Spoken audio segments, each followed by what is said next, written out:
So this is it, chapter 100 of 100 Years Quest. I still really am curious as to why they decided to, like, obviously Mishima, but, you know, he was, like, he couldn't have been the only person, obviously, involved in the decision. You know, like, other people who are in whatever positions in the brand for the series when they went from Fairy Tail to Fairy Tail 100 Years Quest.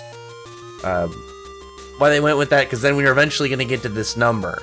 Instead of it, you know, being Fairy Tail chapter, what?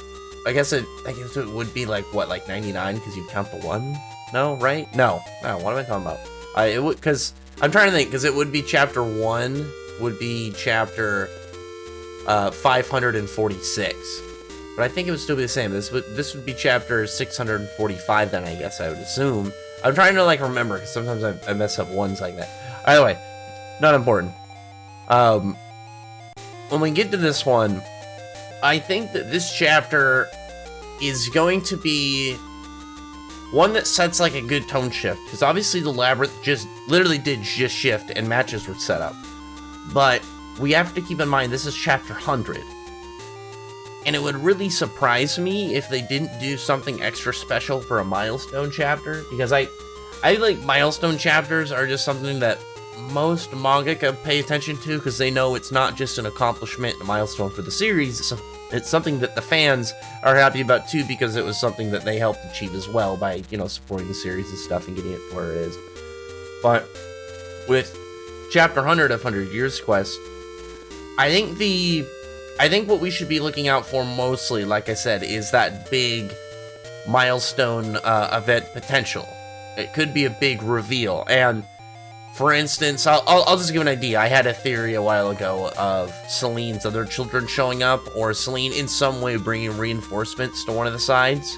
I think that's something that could easily happen, just based off of Celine's capabilities, Celine's level of knowledge, and how Celine doesn't really care what other people would have in response to bring them to a situation like this. She'll just bring them here and they can't really do anything about it. But we could have that, like something like that, where it just kind of like, you have all this whole setup and then you just have this big extra piece or big extra set that you just chuck right in the middle without any form of warning and make everything more chaotic.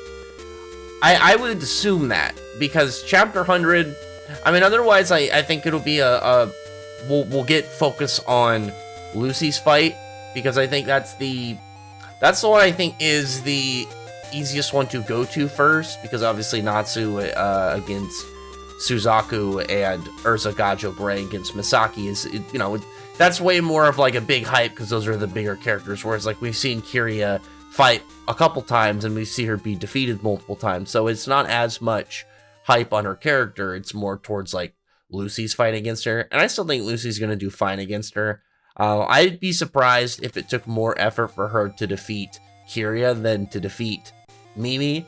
Obviously this is not, I guess not entirely related to the next chapter, more of like series in general, because I would assume, based off of understanding of displays of where they're at, Mimi should be around level with people like Yoko and Hakune. Yoko and Hakune gave pretty fair fights to Gray and Urza, and when you look at Urza's fight with Yoko and then Urza's fight with Kiria after she figured out to, you know, the hypnosis trick, then I definitely would say that Yoko seems stronger. The difference, though, is I would assume fighting Mimi and fighting Kiria would be very different based off personality. Mimi's not trying to murder you the entire time, whereas Kiria is trying to literally just chop you into pieces like a psycho.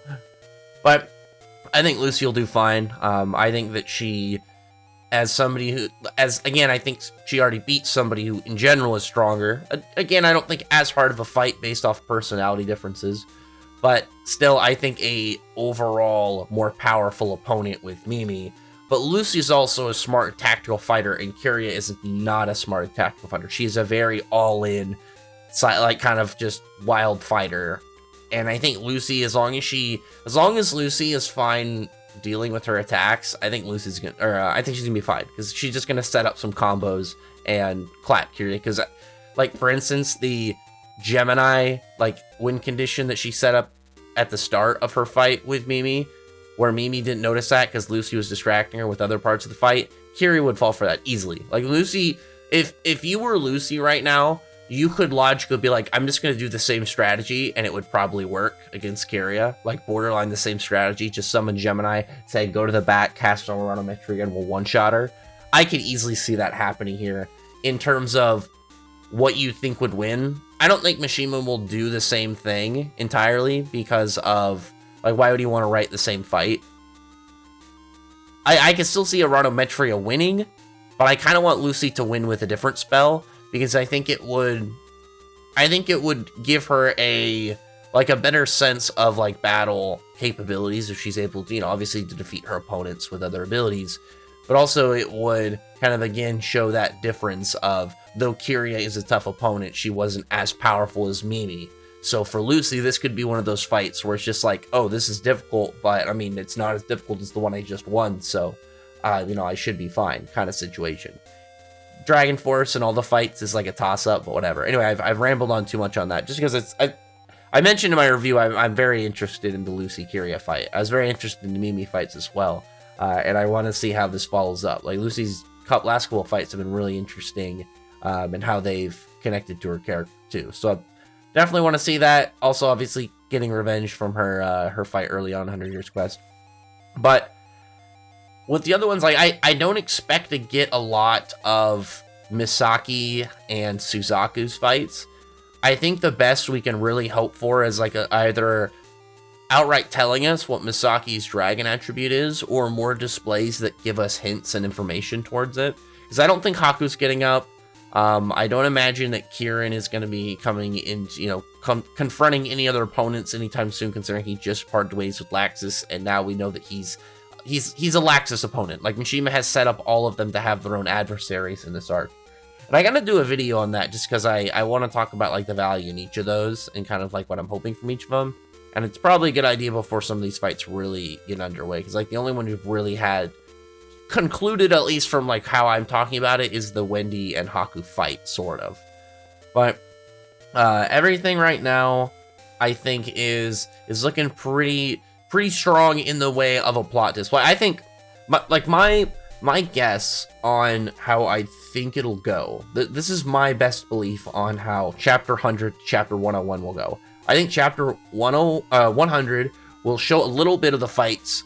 Probably out of any of those three fights, the most we'll see is Lucy and Kyria, but it will, the main focus of Chapter 100 will be more on, like, a big plot twist. Some form of big plot twist that Selene has orchestrated. Maybe Selene, like I said, brings reinforcements. Maybe there's something with Dogramag. Maybe Eleftheria does something. Just something in terms of, like, oh man, like, this is something that just adds an extra component into the scenario that everybody's in. Just an extra thing. Almost like a third party shows up. Like, what if Selene did that? Like, what if Selene said, oh, you know what? These guys are, like, I want to have some more fun, so I'm going to grab, like, and she goes and grabs, like, members of Rebellious or something and throws them in there. Or something really strange. Or, like, grabs members of the Alvarez Empire or starts grabbing villains or something that were locked up. I don't know. Like, some form of, I'm just going to try and spice things up. Like, Selene, as I've mentioned before, can easily just add characters into the situation. And she, to be perfectly fair though as well, like, if she really wanted to, she could go back to Elantir, take Yoko, bring Yoko back, kidnap other characters, have Yoko yokai them again, and then mind control them. The only thing she would have to worry about really is Wendy. Wendy is the only thing that it's like a nope to all of, of Yoko's yokai enhancements onto people. But everything in there, I think, is just going to be a big plot twist. And then Chapter 101, I think, is where we're going to get to the focused fights. Like, when we start focusing on each of these battles that have been set up. Again, and I just think it would make the most sense to go to the Lucy and Kyria fight first. It just made sense. It was set up first. It's the lowest level fight, but also out of them, I think it's the most balanced fight, I'd say, that we can really go off of, because right now Natsu and Suzaku is, like, Natsu and Suzaku, I think, should be about even. So that's though, is based more on speculation of, like, feats in, like, where you look at each of them against a nerf dragon god at their full power. Or, not Natsu and Suzaku at their full power, obviously. Not Hugh and Selene and Weekend Alderaan. But outside of that, I would be willing to bet that Lucy is going to have the... Like, Lucy's fight, I think, is going to be the most straightforward to watch, but at the same time, it's going to be the most interesting in terms of the mechanics of the fight, versus the other ones, which I think are going to be way more on the, like, Natsu and Suzaku, I think it's going to be way more of a stalemate. I don't think that it's going to be over. I'm willing to bet there's going to be a third round, just based on how far we are into this arc, and this fight is already happening, unless this is not supposed to be a long arc, but I feel like it'd be too short if it was going to get everything out of the way now. And then Misaki, I think right now Misaki's thing is more on the mystery of what her Dragon Slayer attribute is, and, you know, how that's going to be emphasized and stuff. Finding out about her character, she was saved last, so we still have to find out how she behaves and how her character really is, in more detail. But anyway, this one's a little bit longer because there was obviously a little bit of rain in there, and then I wanted to talk about kind of like the setup, because I think chapter 100 and 101 are gonna go a certain way, not in terms of, like, I know the events, because obviously I need to have chapter 100 before I predict 101, but just in the way that I can at least think of, like, you know, milestone chapters, how Mishima does things and stuff. Chapter 100, I think, is just going to give us something really intriguing. Like a lore thing, we could get something really intriguing that has to do with Selene or Doggermag's Labyrinth. Something that just kind of, like, expands upon the history that we, you know, that we've been given crumbs or bits to. I don't know, maybe we can find some Acnologia or whatever from Selene. Who knows? Either way, comment below, thumbs up the video, tell me what you're hoping for. Obviously, this, like, normally it's just, like, you know, comment below, talk about, like, what I have to say, but I want to hear more about, like, I mean, you can still say what, tell me what you thought about my, you know, my predictions and kind of, like, general discussion over this. I guess this one is, like, turned into not just predictions, but also a discussion of the predictions. But I do want to hear what people, like, what you guys have in theory for chapter 100, because this is going to be pretty interesting. I'm pretty hyped for it. But anyway, on that, comment below, thumbs up the video with a like button, subscribe button, and check out my other videos. And that, appreciate always subscribe. Thank you all for listening. Bye.